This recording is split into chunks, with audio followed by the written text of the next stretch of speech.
Hi, I'm Miranda, and this is CJPME's Reality Check. Are you getting sick of hearing Israel's excuses for why they shoot Palestinian protesters? Well, we sure are.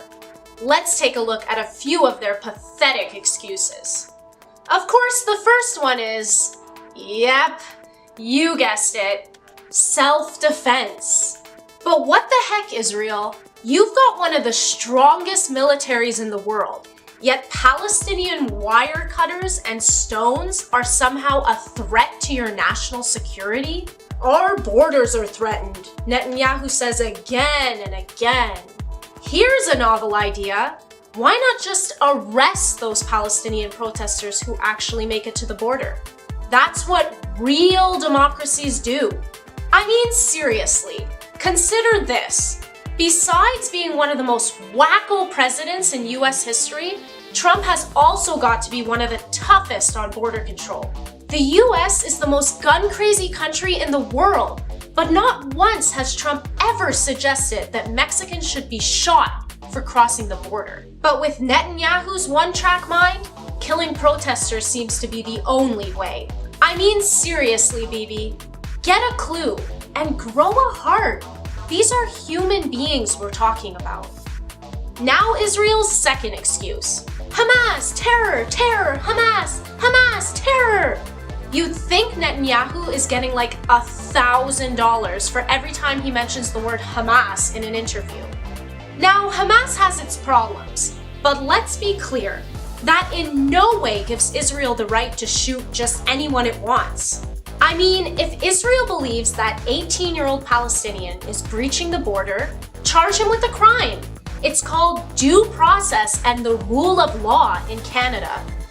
Even if Israel, one of the world's strongest military powers, were in some way threatened, how could you possibly explain the killing of journalists and medics and the fact that the vast majority of those injured and killed, including Canadian Dr. Tariq Loubani, were hundreds of meters from the border fence?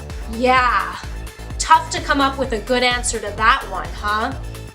Of course, with the most recent Israeli killings, Israel has been quick to roll out the usual racist justifications. You know, the typical bigoted stereotypes about Palestinians. Palestinians use human shields, or Palestinian parents are proud when their children become martyrs. Netanyahu recently came up with a new one. Palestinians are getting killed because Palestinian leaders push women and children into the line of fire. Bibi, you should know. Those are what we call dehumanizing statements. Statements which seek to make your enemies seem somehow less than human. I guess if your snipers don't see Palestinians as human, it's a whole lot easier for them to shoot Palestinian civilians. Seen like that, it's no different than shooting animals. So put a stop to the dehumanizing statements and get a grip. We're all human. Every last one of those Palestinians who died last week left behind broken-hearted mothers, fathers, siblings, and friends. But hey, Israel, here's a crazy idea. Why don't you just give Palestinians their freedom? Just give it a try. End the blockade of Gaza. Remove your occupation army and settlements from the West Bank. Tear down your apartheid wall.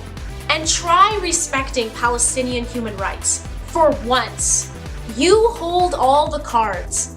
There's nothing preventing you from doing any of these things. No one will say no. Just see what happens. You might actually be surprised to see what would happen if you stopped waging war for once and actually tried peace.